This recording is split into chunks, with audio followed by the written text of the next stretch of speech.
Welcome, Calvary Watch Care members. This is Sister Means with you for another episode of Greenleaf Season 3, Episode 4, The Underdog.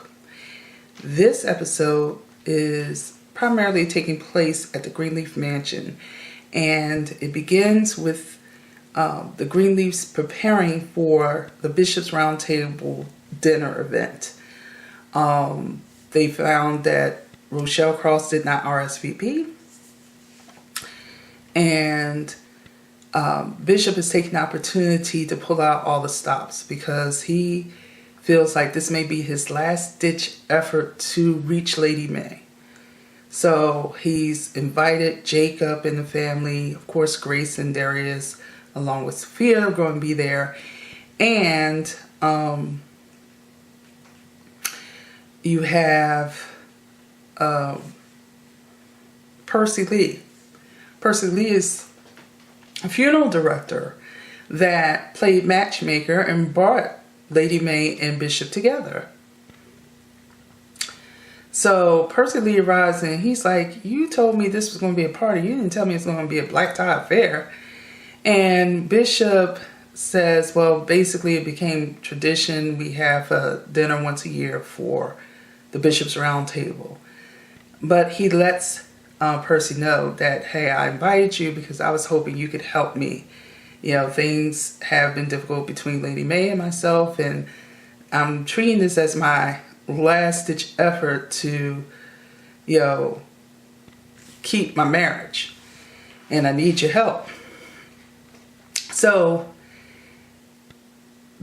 Bishop's attempts with the different people he's inviting to this roundtable event are not going unnoticed by Lady Mae. And she addresses him about it and says, look, I don't know what you're up to, but the bottom line is that when this is all over, we're still getting a divorce. So we come upon the actual event, and guests have arrived. Of course, Clara Jackson's there with her granddaughter, Kareen, along with other members of the Bishop's Roundtable. And we're seeing a variety of things happen. So the first major thing is Kevin is going off because he can't contact Charity. And so he decides to go to the Greenleaf Mansion. And he's coming in with the body language like he's thugging out. He's going to get to the bottom of things. Grace noticed him and she kind of takes him to the side trying to find out what's wrong. She tries to reach Charity. She does reach Charity and she explains, hey, Kevin's here and he wants to talk to you. Charity's like, you know, he can do what he wants to do. I'm doing what I want to do and I don't want to talk to him. I'm busy. And so, sure enough, when Kevin tries to get on the phone with Charity, Charity hangs up. Aaron encourages Kevin to keep it together because, you know, Kevin was trying to call the police on Charity even before he came to the Greenleaf Mansion to see if she was there. And he tells Grace, he says, look, she is not on that tour. I called Jabari and Jabari said that she is no longer a part of the tour. So, you know, Grace is trying to fix things and mitigate things because she doesn't want him to blow up with all the guests in the house and what have you. He winds up leaving with Aaron. And then Deacon Sykes comes to Grace and says, "Where's Kevin?" And she said, "Well, he actually left." And she said, "Oh, I wanted to talk to him." And Grace inquires, "About what, may I ask? And why did he stop coming to church?" She said, "Well, maybe if we became all inclusive, he would still come to church." Well, no one's stopping him from coming to church. And they kind of have this back and forth about the views of the church and basically how the church alienates LGBTQ. And Deacon Stites basically says, when are you going to stop agitating things and get into a position where you're rooting for the underdog? When will Jesus become the underdog you root for? And, basically Grace indicates that, the disenfranchised LGBTQ community are the underdogs for Jesus. So she kind of walks away and leaves that alone. Rochelle Cross shows up and she's, talking to different people and what have you. And she talks to Clara Jackson and says, "Oh yeah, I'm working with Grace Greenleaf on outreach endeavors and you should contribute." And Clara then advises her, "Well, I'm currently working with the Greenleaves on a private matter and maybe next year I'll participate." Now it's doing this speech that Bishop gives, and he thanks everybody for showing up, and he talks about how wonderful it's been to serve for over 40 years, and he's like, "I hope I spend the next 40 years like I've spent the last 40 years being in love with you, Mae." And Mae's falling for it. I thought he had reached her, and I think she was reached for a moment when she spied in her little eye Rochelle Cross, and that ruined everything. So she's like, "What is she doing here?" And he's like, "I'll take care of it." He takes Rochelle aside, but there still can be seen by other guests, and Lady Mae is across the room observing the behavior between the two, and there's obvious tension. And Rochelle's like, "I'm part of the round table. How would it look if I didn't show up? I've given you your distance. I've given you what you asked for." And then she says, she's playing the victim basically and saying, "You're the one that held me in their arms, acting like you wanted to kiss me while you told me you were going back to your wife. You've been everything but clear." And he said, "Well, I do apologize about that, but I'm trying to work things out with my wife. And, I would appreciate it if you leave."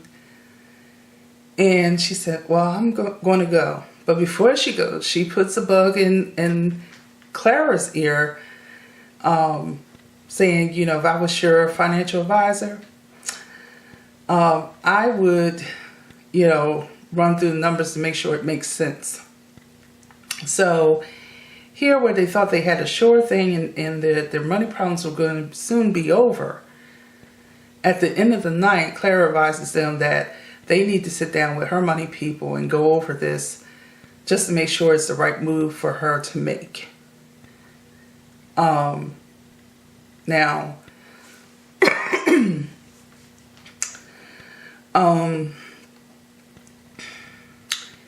at some point, Sophia and Roberto go off. They're in the car and they're doing some heavy patting and kissing, and they're getting into it. Sophia gets uncomfortable at some point and stops it before it gets too far, and she goes to talk to Zora about it.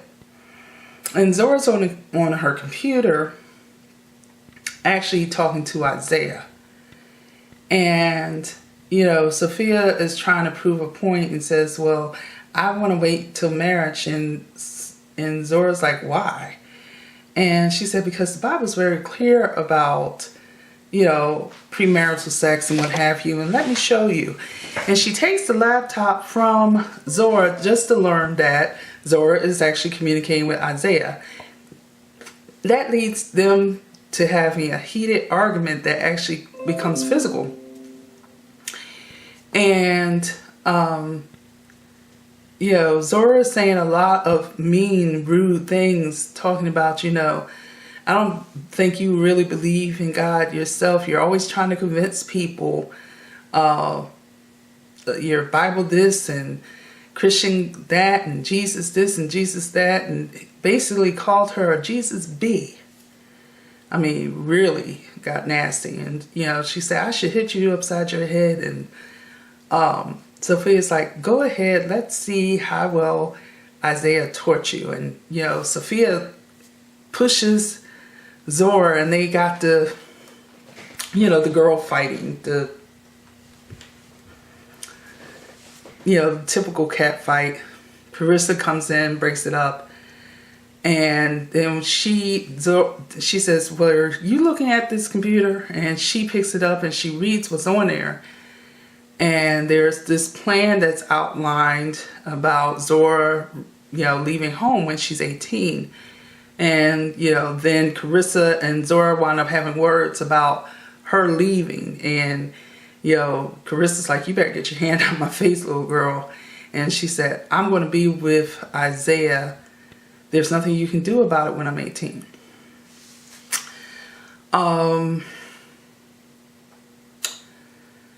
So the episode actually ends with Charity singing Lounge Bar with baby Nathan in the stroller. And she's singing I Will Survive. The pianist is impressed with her vocal skills. And she's like, you remind me of that background singer, Darlene Love. And I wanted to scream. Darlene Love was not just a background singer. She was a singer in her own right. She didn't just do backgrounds. But I digress. Anyhow, when the sheriff showed up asking if she was Charity Greenleaf, the pianist said, I knew that you were someone important.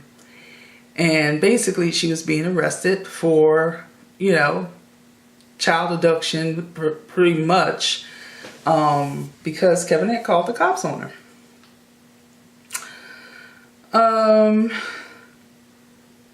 The other thing is that Jacob and Carissa are still disagreeing on how to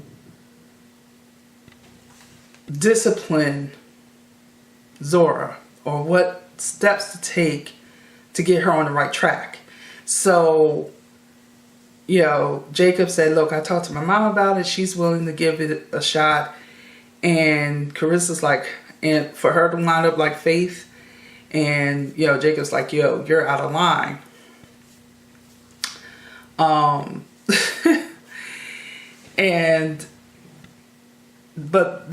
that's what they wound up doing, because Carissa wanted to send her to boot camp and Jacob wasn't going to have that. So at the end of the day, they wound up bringing Zora over to the Greenleaf mansion. And Jacob's kind of apologetic because he knows it's a rough time since their parents are, talking divorce and what have you. And Lady Mae said, oh no, I'm inspired.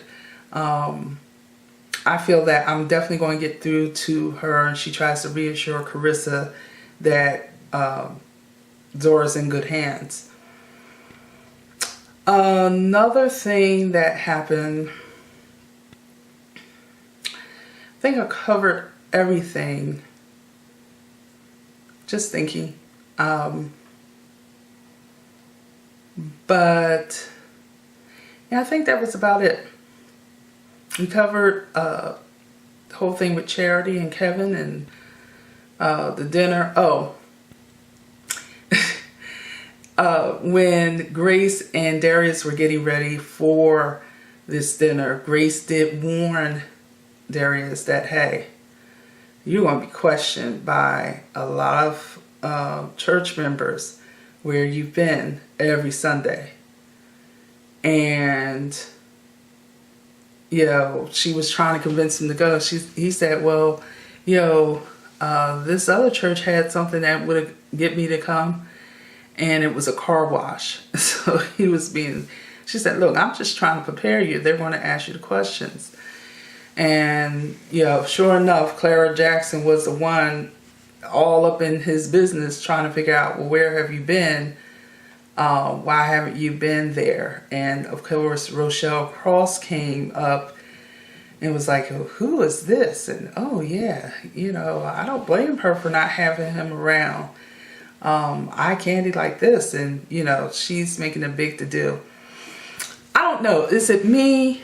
I really feel that Rochelle Cross and that Darius Nash are in cahoots with one another. I don't know if they're related, but I believe that Darius is working with the Skanks. I think he's a part of that, and his role is to deal with Grace, because you have Rochelle, who's trying to bring down Bishop. You have Tasha trying to bring down Jacob. And you got Darius that's trying to bring down Grace. So I really believe that he is somehow tied to them. I don't have any proof, but I'm just saying it's just a feeling in my gut. Anyway, please vote, subscribe, share with others. Engage me in comments below. Let me know what you think. Let me know if you support my theory of Darius and the Skanks being in cahoots with one another. I'd really like to hear your theories on this. Until the next episode, bye.